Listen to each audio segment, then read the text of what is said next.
Hey everyone. Before we get down to a brand new fresh batch of true life horror stories, I just wanted to give a quick update on this channel.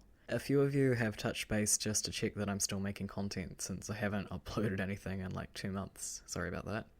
If you've already heard this, or if you just want to get straight to the stories, the timestamps are in the description. So I'm definitely still keen to keep creating content. This channel is definitely not dead.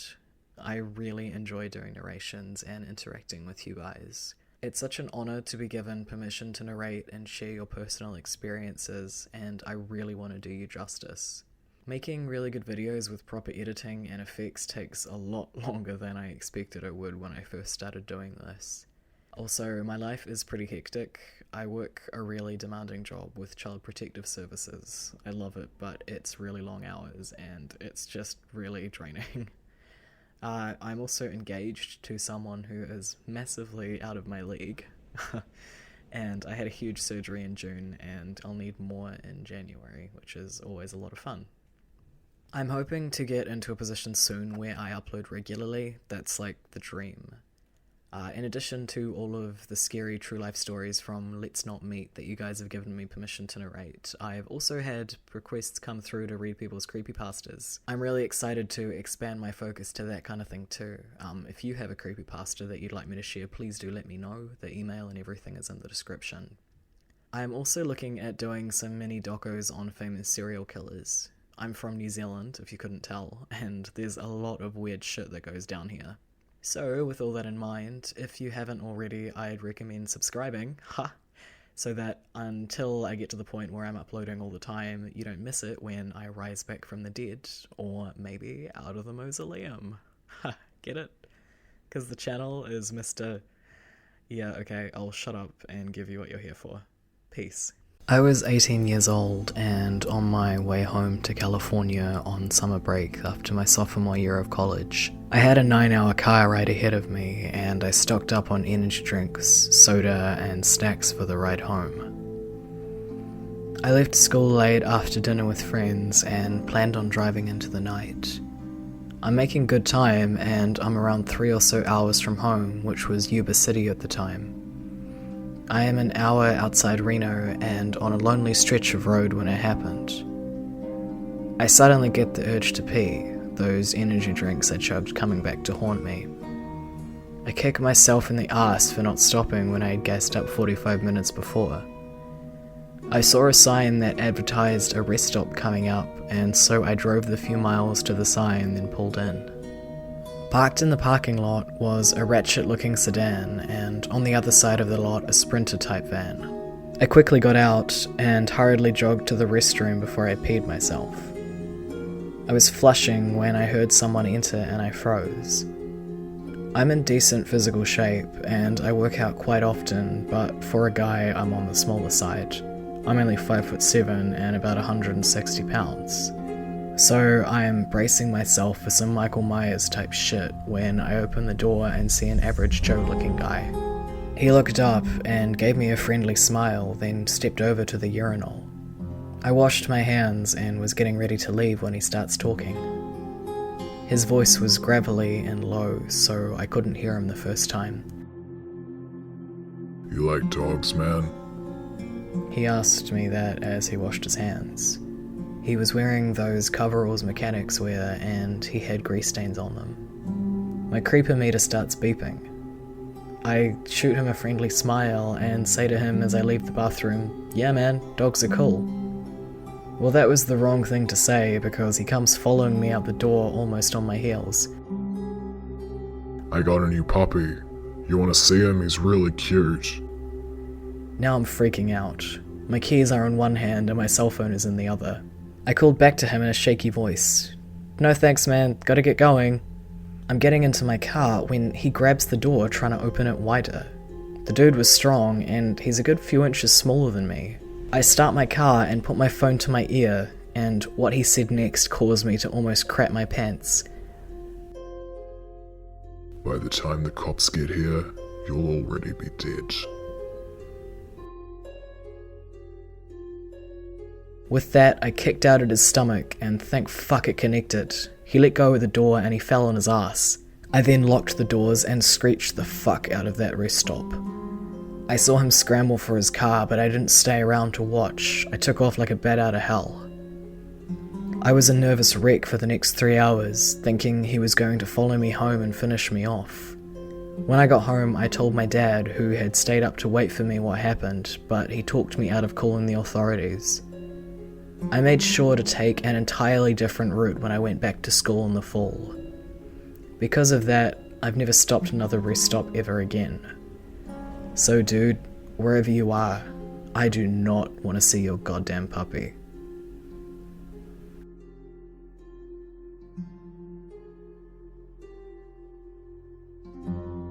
Last week, I was headed to a local large university to take part in a weekend workshop. After searching for on-street parking and not having any luck, I drove down into a car park under one of the uni residences. The car park has a main level and a lower level that's just one strip of road with parking either side. The upper level has some areas which overlook the lower level. The car park was full. I drove to the lower level, and as I was doing a 3-point turn to leave, I noticed some people coming down the ramp which was in front of me, and their car was on the other side of the ramp from me. I flicked on my indicator, and then a car came down the ramp, and positioned itself in front of the car that was leaving and indicated. I honked because I was obviously waiting for the spot, but the driver got out, waggled his finger at me, then got back in his car and waited.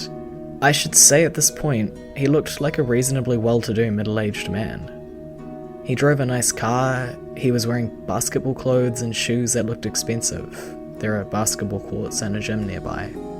I'm not taking it, so I line up, and as the car leaves, I zip into the spot before he can. He honked, which I expected, but then he backed up and blocked me in, and just sat there for a full 2 minutes. I didn't get out of my car, I just waited.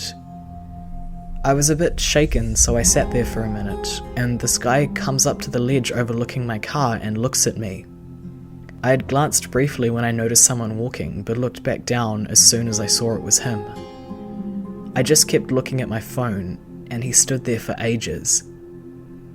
Eventually he said, "Fuck you, bitch. I'm gonna fuck you up." He kept staring at me for about half a minute, then left with a "Fucking bitch." Being the anxious person I am, I was pretty rattled and upset. I sat there for a minute, but I couldn't make any calls because there was no service. I tried to calm myself, but I was very shaken. I eventually hid up and out, but I was cagey to say the least. I called my partner and just lost it crying. I ended up reporting it to campus security and moving my car to a different car park, but it was just gross. I wish I could stand my ground without someone getting aggressive and scary like that. Angry car park man, let's not meet.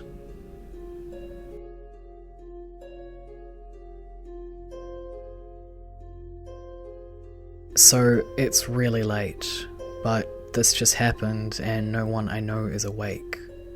I need to tell someone this story, so here it goes. It's finals week at my university, so I've been leaving the library at odd hours. Tonight I ended up leaving at around 4:45 AM, and I decided to get some food before heading back to my apartment. Since it's so late, I just settle on the McDonald's closest to my university. As I'm pulling up to the drive-thru, I notice an all-white dog barking and chasing a guy who is riding his bike in the parking lot. This McDonald's actually shares a huge parking lot with a grocery store and is near some apartments, so I don't think of this too much. It's important to note that I'm currently the only car in the drive-thru. I order my food and pull up to the second window and wait to pay. As I'm waiting, a man in a grey hoodie walks out from behind a silver car. Notice how I didn't say gets out of the car, and he starts walking up to me. This car is maybe 40 or 50 feet away from me, so it takes him a good 15 seconds to get to me. The entire time I was praying that he was just walking to the door to the restaurant that was also in the same direction, but no. Now, it's pretty dark in the parking lot, so I couldn't get a good look at him, but I can make out that he was in his late 30s or early 40s. He had some scraggly facial hair. He had some odd scars, maybe acne scars, all over his face, and he had a light brown complexion. He gets to my passenger side window. I roll up my driver's side window and crack the window near him just enough that we can have a conversation. He says, Hey man, you think you can give me a jump? I have the cables ready and everything. I think it over for a few seconds, but I'm just getting a weird vibe from this man, so I respond that I'm not comfortable with doing that. He looks annoyed but walks off. At this point, the McDonald's worker walked up to the drive-thru window to take my money. She asks me what that guy wanted, and I explain to her what he asked. I get my change, and now I'm waiting for my food. I see the grey hoodie guy aimlessly walking around the parking lot. A couple of cars had got in line behind me after he had talked to me, but I noticed that he didn't ask any of them for a jump start. I get suspicious of this, so I decide to call the non-emergency police line after I get my food and drive away. Not wanting to look the number up while driving, and also not wanting to stay in that McDonald's parking lot, I pull into an empty H&R Block parking lot that's across the street and park there. While I'm looking the number up on my phone, I hear a dog bark. It sounds really close to me, so I look up from my phone in surprise. I see the same all-white dog from earlier. He's still chasing a guy on a bike, the same guy that had just asked me to jump his car. He's circling my parked car. We make eye contact and he does that "what's up" head nod, and I do the same reflexively. After that, he bolts away with the dog still giving chase. I nope the fuck out of there. I still ended up giving an anonymous tip-off to the police, but hopefully that's the last I'll ever see of that man and his bike-chasing dog.